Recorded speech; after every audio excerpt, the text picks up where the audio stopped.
On June 28, 2006, Senator Barack Obama gave a speech to the Call to Renewal Conference, where he explained why he finds it so difficult for America to use the Bible to help guide our public policy. Which passages of Scripture should guide our public policy? Should we go with Leviticus, which suggests slavery is okay? Or we could go with Deuteronomy, which suggests stoning your child if he strays from the faith? Or should we just stick to the Sermon on the Mount, a passage that is so radical that it's doubtful that our own Defense Department would survive its application? Folks haven't been reading their Bible. Senator Obama, after you so arrogantly mocked and ridiculed the books of Leviticus, Deuteronomy, and the Sermon on the Mount, taking those passages of the Bible so painfully out of context, you then condescendingly stated that, quote, folks haven't been reading their Bible, unquote, as if the American people don't know what's in there.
Or have lived in a Muslim-majority country. I know because I am one of them. But my father came from a Kenyan family that includes generations of Muslims. As a boy, I spent several years in Indonesia and heard the call of the azan at the break of dawn. I have known Islam on 3 continents before coming to the region where it was first revealed. That experience guides my conviction. You're absolutely right that John McCain has not talked about my Muslim faith.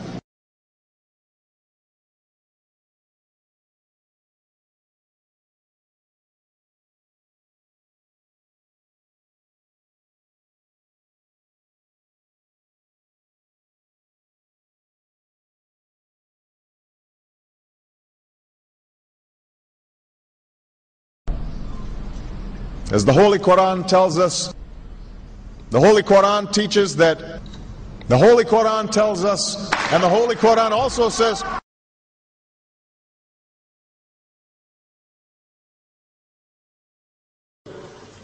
We will convey our deep appreciation for the Islamic faith, which has done so much over the centuries to shape the world. I would like to speak directly to the people and leaders of the Islamic Republic of Iran. Their great and celebrated culture.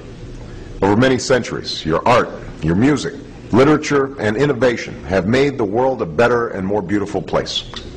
We know that you are a great civilization, and your accomplishments have earned the respect of the United States and the world.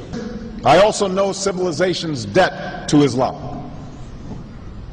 It was Islam at places like Uluzar that carried the light of learning through so many centuries, paving the way for Europe's Renaissance and Enlightenment. It was innovation in Muslim communities that developed the order of algebra, our magnetic compass and tools of navigation, our mastery of pens and printing, our understanding of how disease spreads and how it can be healed. Islamic culture has given us majestic arches and soaring spires, timeless poetry and cherished music, elegant calligraphy, and places of peaceful contemplation. They have fought in our wars, they have served in our government, they have stood for civil rights, they have started businesses, they have taught at our universities, they've excelled in our sports arenas, they've won Nobel Prizes, built our tallest building, and lit the Olympic torch. And when the first Muslim American was recently elected to Congress, he took the oath to defend our Constitution using the same Holy Quran. In ancient times and in our times, Muslim communities have been at the forefront of innovation and education.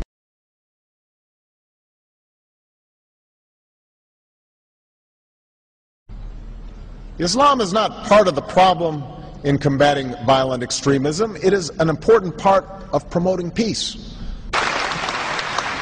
The enduring faith of over 1 billion people is so much bigger than the narrow hatred of a few.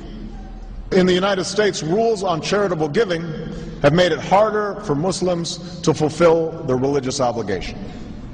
That's why I'm committed to working with American Muslims to ensure that they can fulfill zakat. It is important for Western countries to avoid impeding Muslim citizens from practicing religion as they see fit. And I consider it part of my responsibility as President of the United States to fight against negative stereotypes of Islam wherever they appear.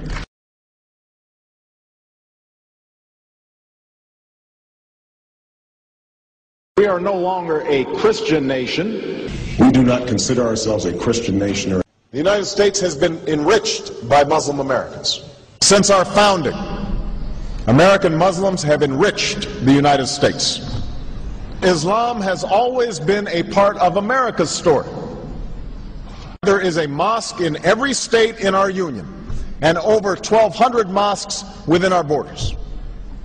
One of the points I want to make is that if you actually took the number of Muslims Americans, we'd be one of the largest Muslim countries in the world.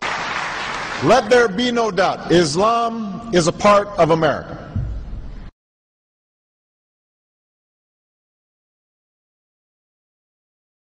He did bow to the Muslim king, while he did not do it to the British Queen of England. And by bowing, he showed the world that I am subservient. I do bow down to you as a Muslim king, something no other president has done with Saudi Arabia.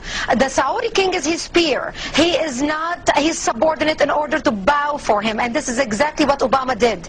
Usually it is out of respect that someone would nod his head when bowing to royalty, and the ladies will give curtsy. But Obama went beyond what is required as a head of state and bowed to the Saudi king, and that's unacceptable. Right, it sent the wrong symbol. When you say it sends the wrong signal, what signal do you think it sends? It sent a message that Islam is superior to any other master or king or president in the world, that an American president bound to a Muslim king. It also sent a message that terrorism and jihadism is giving Islam the respect it should have on the world stage, to the point that it made an American president, for the first time in history, bow to a Muslim king.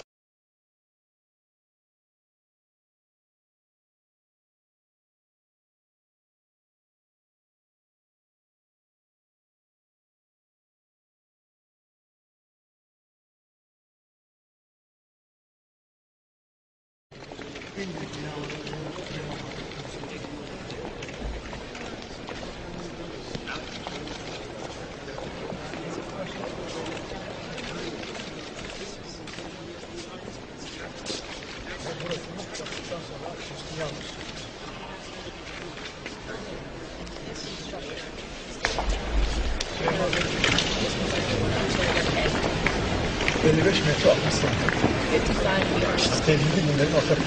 this is a common thought shared by all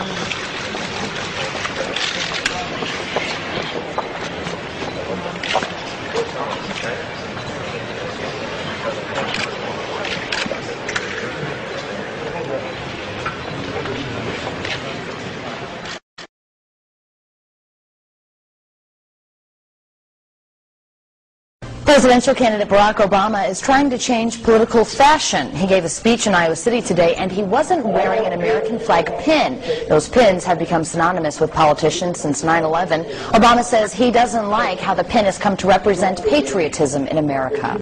I won't wear that pin on my chest. It's a little weird, Alan, that in the middle of the campaign, the guy takes off the American flag that most people wear because they're proud of their country. Let me speak as clearly and as plainly as I can. America is not and never will be at war with Islam.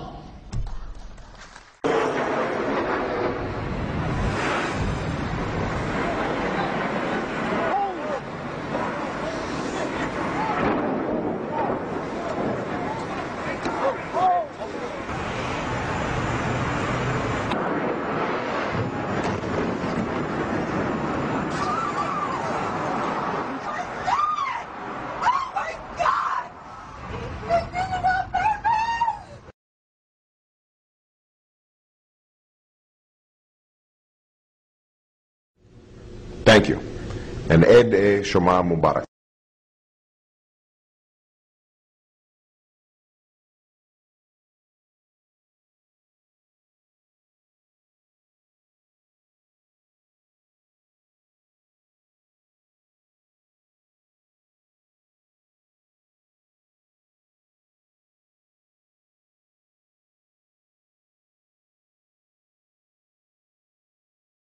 We have been very clear to the Assad regime, but also to other players on the ground, that a red line for us is we start seeing a whole bunch of chemical weapons moving around or being utilized.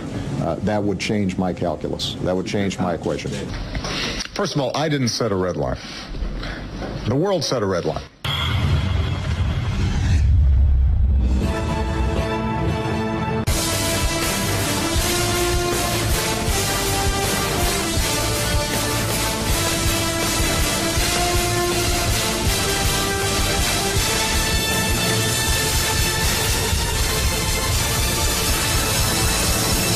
Share this video with a friend.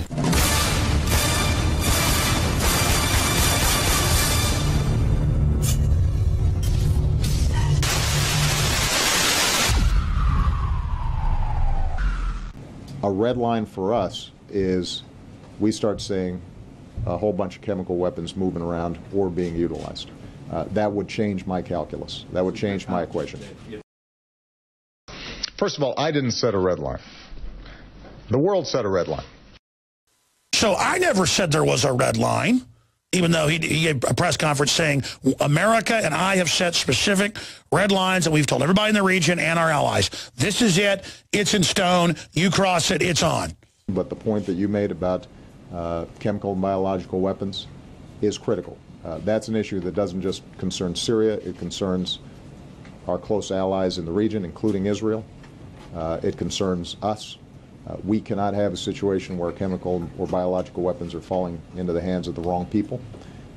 We have been very clear to the Assad regime, but also to other players on the ground, that a red line for us is we start seeing a whole bunch of chemical weapons moving around or being utilized. That would change my calculus. That would change my equation. 1 year later, I never said that. How dare you say I said that? Is a strike needed in order to preserve your credibility for when you set these sort of red lines? And were you able to enlist the support of the Prime Minister here for support in Syria? Let me unpack the question. First of all, I didn't set a red line. The world set a red line. 5 days ago, Saturday, we will never have boots on the ground. You have my firm pledge. And in no event are we considering any kind of military action that would involve boots on the ground. 4 days later, yesterday, of course we need boots on the ground. 75,000 troops. A recent congressional report says that 75,000 troops would be needed to secure chemical weapons in Syria. The estimate is part of a congressional report examining what would happen if the government in Damascus falls. All right, well, the president again saying no boots on the ground for Syria. This amid reports that the Pentagon is estimating that it could take up to 75,000 troops to secure Assad's chemical weapons stockpile. So which is it? Ed, in talk that the strike plans just keep changing. What you need to know is that what is happening in Syria is an enormous problem for the United States. Al-Assad may be a poor leader, but at least he allowed the people in Syria, regardless of their religious beliefs, to live at peace. Al-Qaeda in Iraq has publicly stated that their goal is to create an Al-Qaeda superstate comprised of Iraq and Syria. By funding these so-called rebels, the U.S. government is handing Al-Qaeda the keys to that superstate. By the United States supporting the overthrow of Assad, without question, we will hand Syria over to Al-Qaeda, make no mistake. And the slaughter of millions of Syrians, including Syrian Christians, Jews, Alawites, and Muslims, will be on our hands. But the point that you made about chemical and biological weapons is critical. That's an issue that doesn't just concern Syria, it concerns our close allies in the region, including Israel. It concerns us.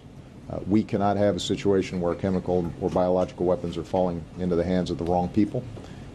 We have been very clear to the Assad regime, but also to other players on the ground, that a red line for us is we start seeing a whole bunch of chemical weapons moving around or being utilized. That would change my calculus. That would change my equation. A red line for us is we start seeing a whole bunch of chemical weapons moving around or being utilized. That would change my calculus. That would change my equation. Thank you, Mr. President. Thank you, sir. Have you made up your mind whether to take action against Syria, whether or not you have a congressional resolution approved? Is a strike needed in order to preserve your credibility for when you set these sort of red lines? And were you able to enlist the support of the Prime Minister here for support in Syria? Let me unpack the question. First of all, I didn't set a red line. The world set a red line. First of all, I didn't set a red line. The world set a red line.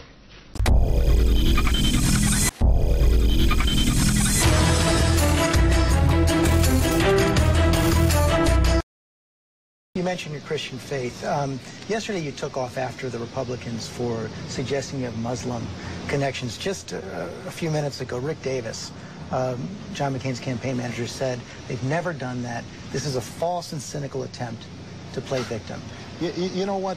I mean, these guys love to throw a rock and hide their hand. The McCain campaign has never suggested you have Muslim connections. No. But I don't think that when you look at what is being promulgated on Fox News, let's say, and Republican commentators who are closely allied to these folks. But John McCain said that's wrong. No, well, look, listen. you and I both know that the minute that Governor Palin was forced to talk about her daughter, I immediately said, that's off limits. And John McCain said the same thing about questioning your faith. And what was the first thing the McCain campaign went out and did? They said, look, these liberal blogs that support Obama are out there attacking Governor Palin. Let's not play games. What I was suggesting, you're absolutely right that John McCain has not talked about my Muslim faith, and you're absolutely right that that has not Christian come faith. My Christian faith. And well, what I'm saying is he hasn't suggested that I'm a Muslim, and I think that his campaign upper echelons have not either. What I think is fair to say is that coming out of the Republican camp, there have been efforts to suggest that perhaps I'm not who I say I am when it comes to my faith, something which I find deeply offensive, and that has been going on for a pretty long